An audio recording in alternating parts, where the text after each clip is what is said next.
What's up guys, Guillaume here and welcome back to Pro Cyclo 2022 for episode number 35 of the Garmin Career Mode. Today's episode is the preview ahead of Season 4 with all the new teams and new transfers. This is the same video I did for the Season 2 and Season 3. We're going to take a look at the brand new faces, the brand new jerseys, and everything that can get you up to speed heading into 2025. And we're going to start this off with some of the teams that did not change their jerseys or their kits. That is the case for Williams Martini. They've entered the sport once again last season and got a few wins, mainly thanks to Jasper Philipsen. They've got some decent names in their ranks. The case of Harry Sweeney and Michael Fröhlich-Honoré. They are the co-weakest team in World Tour this year. They're still better, however, than Qantas. Qantas, the Aussie company that overtook Bike Exchange last season. They've lost Caleb Ewan, but boy, did they sign someone. Primoz Roglic, the 35-year-old Slovenian, is now in the ranks of Qantas, still rocking the same jersey as last season. It'll be interesting to see what Roglic can do in second division, because Qantas is in Conti Pro and was not promoted last season. A team that did get promoted last year is Citroën. Citroën, who is now the sole sponsor of what was formerly known as AG2R. Citroën managed to get back in World Tour. It didn't take them much long. It just took them 1 year. And through Ben O'Connor, Aurélien Paré-Peintre, Dorian Godot, and a new signing in Kevin Colony, but also Jason Tesson. Jason Tesson? I don't know, he's French, I should know how to pronounce it. They'll be looking to maintain their position in a World Tour with quite a few French teams. Another team that did not change their jersey or their name is Nike. Nike X Alphabet. They took over Trek last season. Still with Jasper Stuyven and Quinn Simmons, also Mark Brustenga. I feel like they are getting a tad weaker by the second and by the years.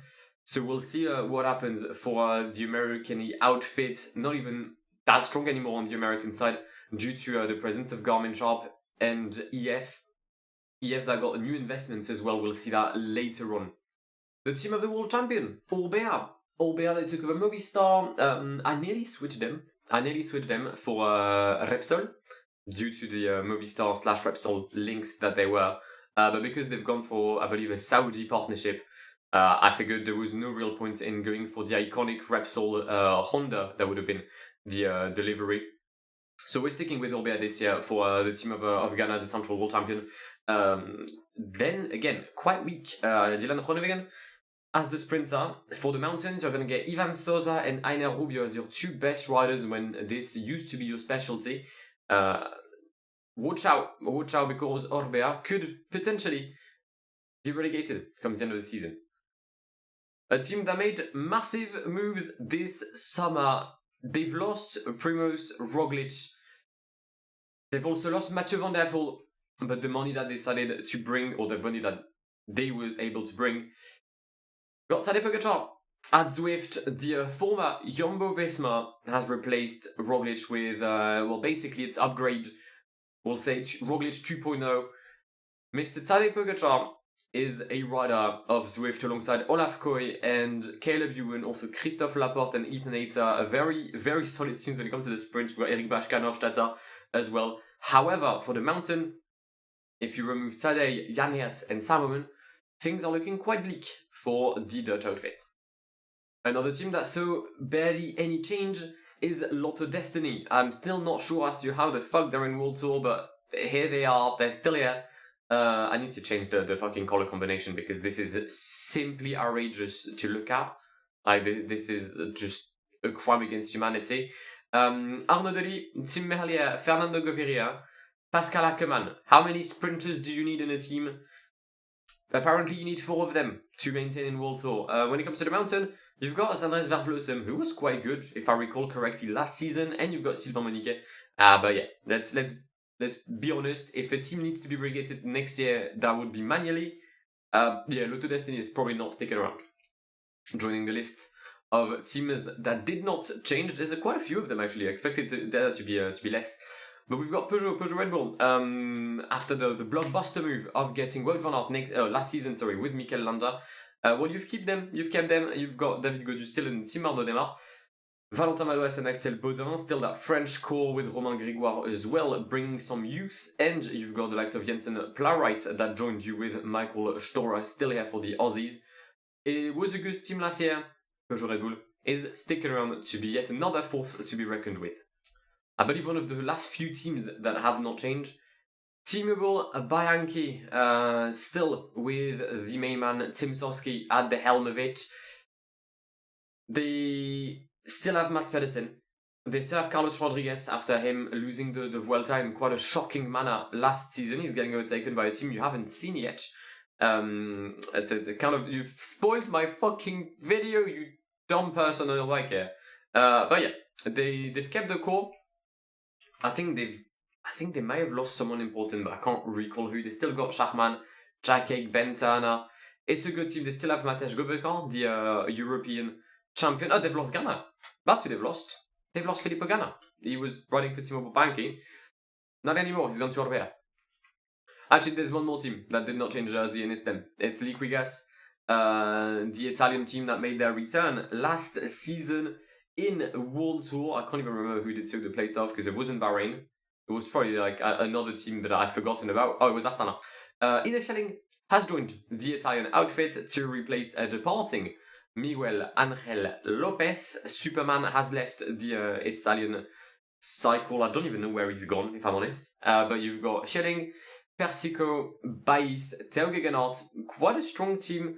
Not the best in any kind of domain, but never the worst. So it'll be quite interesting to see what happens for Liquigas going forward. But from now on, everything you're going to see is new.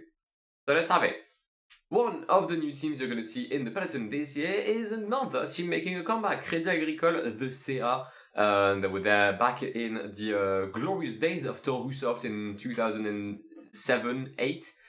Is finally making a comeback in World Tour. They are taking over Total Energy, who decided to leave after heavy rumors of sports washing.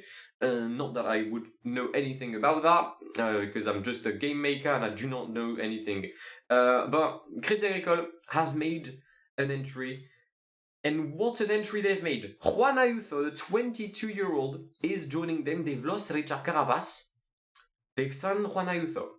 That's going to be quite interesting. The rest of the team is quite meh. You can see Valentin Rotaillot and Enrico Zanoncello. But then,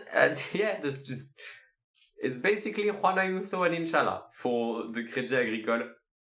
I would have given them to Roussoft. I mean, he's already in my team as a scout, so I'm sorry lads, but you can't have him. But decent kit, and quite nice to see them back in the professional peloton. Another French team, God, there's a lot of them. World Tour? Nope. Conti Pro for Oui.fr, probably the Frenchest names I could have found. Oui.fr being the Oui SNCF, being the website for the national train company in France. With Inouï, which is the name of a high-speed train. Either way, I digress. But Oui.fr is basically Arkea Samsic on steroids, except they've lost Warren Barguil. They've lost the only rider that they could have counted on last year. No offense to Nairo Quintana, he's still in the game. Doping is not an option, so he's not really been getting results for the past 2 years. But Kevin Joniet, the rider from Luxembourg, has joined their ranks to replace numerically Mr. Warren Barguil. No promotion as of yet for the outfit from Brittany. But quite a cool jersey and some nice colours. We're moving now to some good teams. Some very good teams. If you remember last year, there is one Grand Tour I did not win. That would have been the Giro. The Giro won by Bora Hansgrohe. And one could have expected Bora Hansgrohe to stay, which was actually my first guess. Sadly, I couldn't find a cool jersey or a cool course sponsor. So I binned everything, and I went for a team that hasn't been winning a lot recently, even though George Russell literally just won the Brazilian Grand Prix. Mercedes AMG Petronas welcome to cycling. They've seen that Red Bull McLaren had done well last year in my save. So they figured, why not have a part of the cherry, that's not the sentence, have a part of the cake, I guess, and just simply buy Bora Hansgrohe. That's what they did. Toto Wolff is behind everything. Jonas Vingegaard, Richard Carapaz, Sergio Higuita are the key riders for Mercedes AMG Petronas cycling team with Ethan Vernon, Nils Pollitt. No signs, however, of Jai Hindley. I don't even know where he's gone as well. I swear I've made the transfers, but I just have no memory or recollection of what happened. But yeah, Mercedes is in World Tour. We'll see if in the future years some other Formula 1 outfits could join, because I clearly thought about it. Yet another rebrand, and Intermarché ou Anti-Gobert has left the sport. I actually wanted to keep them again, but I just couldn't find a team or a sponsor that really suited them. So we've gone with Sporza Proximus. I know Sporza as a news outfit or outlet. Not really sure what Proxima does. Not Proximus. Wait, is it Proximus or I cannot read. It is Proximus. Thanks to this great zoom on the Batty of number 75 here. Number 75 that isn't Enric Mas, the leader of Sporza, alongside Dylan Tuns, Benny Girmay, and some very promising riders in Thibonis, 80 cobbles at the age of 22, and Arne Maret, who will be the main sprinter with Benny for the former Intermarché. Again, mountain aspect is going to be quite poor. Enric Mas, Guy Slegmerizer, but then you've really got no support whatsoever for Sporza Proximus. But you never know. Saying hello to yet another rebrand, there's been quite a few of them. EF has been axed from the sport. Education did come first, cycling was second, and sadly that was the end of the pink dreams of EF. They've lost their key rider in America, which was Nilson Paules. Therefore, they've signed Miguel Angel Lopez and also Seb Kuss. I can't lie, for Seb Kuss, I did it, because he had gone, what was the team? To a Colombian team, third div, and I figured I couldn't really do that. Because, it's Seb Kuss. So he's gone to JBL, the famous company, speakers company, or just, I guess, audio devices, either way. But Martin Vandenberg, Jake Stewart, Zoran van der Scholt, Seb Kuss, but mainly Miguel Angel Lopez to try and drive this team to the summits. You've seen a glimpse of this jersey. Like Joji, it wasn't a glimpse of us. It was a glimpse of Vox or Voxy.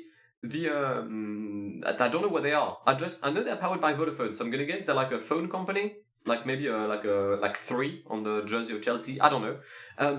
But basically, for the same reason as Total Energy, Ineos has left the sport. That and also the fact that they were shit for the past few years. No Grand Tours for the team led by Dave Brailsford, and that was too much for the boldest of bold men. Voxy by Vodafone, led by Egan Bernal, Sam Bennett, Dan Martinez, and there he is, Giro winner Jai Hindley joins their rank. The team is simply outrageous. The amount of riders above 76 mountain, fucking hell. It's the first time I'm seeing it, but Bernal, Simon Yates, Adam Yates, Uran, Soler, Carthy, Sivakov, Bayo Bilbao, Geraint Thomas, Jai Hindley. Jesus Christ! Yeah, this team is there to try and win. Still working Pinarello bikes. I think the jersey is quite cool. I'm gonna guess it's endless social media. Yes, I think it's a nice jersey. I enjoy it. It's a bit different. It's kind of black. So I hope it's not gonna I hope it's gonna be able to stand out at least sometime. But it's alright, I think. I believe we've only got 3 teams left, and the first one is actually no. We've got a few more. Because some riders are yet to depart. We've got Spotify Quickstep.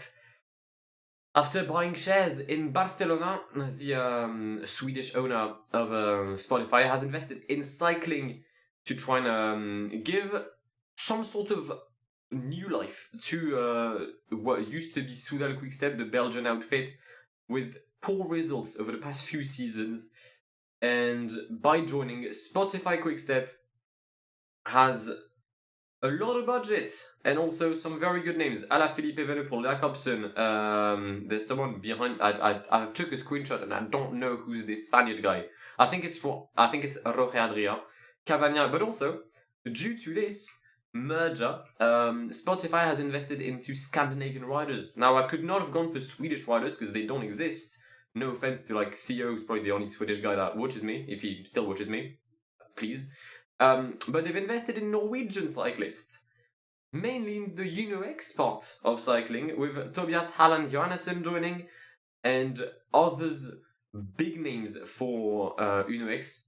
We'll see in a very, very short future what happened to UnoX, but it's quite interesting because there's been a few swaps between Quickstep and UnoX heading into 2025.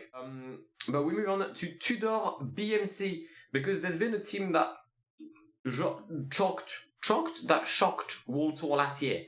I'm struggling with the cameras here. I really am. Can you zoom out? Thank you. And that would have been Rimac. Rimac Pro Cycling, I guess the Croatian company, made World Tour, and they had 12 riders, which I could not let slide. So I was like, who the fuck could I bring? And I went with Tudor, because Ben Schinazen is sure as hell not going to get them into World Tour. So I give him a bit of a boost. They've got 30 riders. They're led by Kasper Asgren, Nilsen Paulus, Tomasz Barta, Mark Hirschi, Ruben Guerrero, and Caden Groves. They've kept the Croatian core with Victor Potoki. Or Luis Aular is there because Ben Schinazen. I think it's an interesting team for World Tour. Quite balanced. No ambitions when it comes to mountain, except, I guess, Nilsen Paulus on a good day. But yeah, Tudor BMC cycling is in World Tour. I guess this only leaves us with one team to show. Garmin Sharp, that is our new name, heading into 2025. I'm going to guess that most of you had guessed it. Due to the chronological events, we've gone Cervelo again, Garmin Cervelo, Garmin Sharp was the logical evolution for us, rocking that red stripe on our back now to symbolize Sharp, the Japanese company. Still with Garmin, Cervelo is still here on the E, primarily on our back. I think it's a very nice jersey. I think it's the best jersey so far that we've had, led by Magnus Sheffield, Stefan Kung, Stefan Besega, Lenny Martinez, Brandon McNulty, Matti Jorgensen, and some new names in Mark Cavendish, but also Hugo Ulsteler and the world champion, Mauro Schmidt, if you've missed the previous episodes. I think we've got a strong team. I think it's a fun team as well to be able to play with, and hopefully we'll be able to achieve big things. Before we wrap it up, let's take a quick look at Mio Cycling. João Almeida, Rui Oliveira, and Yuri Leitao are the three main Portuguese riders, with Antonio Morgado and I think there's another one, yep, Jose Maria Afonso. They've kept the Italian core of UAE with Formolo, I think Ulissi is still there, Trentin is still there. It's an interesting team, probably aiming for promotion very quickly. And Kubeka V3, I've gone for V3 because it's literally their third attempt, so I've had about 1 point, I can't be asked. Led by Maxim van Gils, who was traded with Tobias Halland Johannesson. And this guy here, Mohamed Mahmoud, he's a 26-year-old Egyptian sprinter with 81 sprint. I've never heard of him, but it could be interesting. Phil Bauhaus is there, Alessandro Corvi is there, Krovek, Nathaniel Tesfation, Ryan Gibbons, Nahom Araya, and Dawit Yemane for the African part of it, and Callum Ormiston, who defeated me last year in the South African Championships. I kept some of the Norwegian teams because I couldn't just change anyone, or everyone, should I say. But I think it's a cool team. But that just about is the preview for this season. I hope you've enjoyed it. I hope you enjoyed the changes I've made. I don't think any team is too overpowered except Voxy. I completely forgot that they had that many good riders. That's on me. But I think it could be quite fun. The season should begin probably next week, if I'm honest. I'll try and pre-record a few videos just in case. And yeah, I'm going to leave you there on our screen with the stats. That is Garmin Sharp for 2025, and that was the preview for episode 35 of the Garmin Sharp career mode. I hope to see you guys very, very soon. My name is Guillaume. Have an amazing day. See ya. Pass me the funk, get your funk on, girl.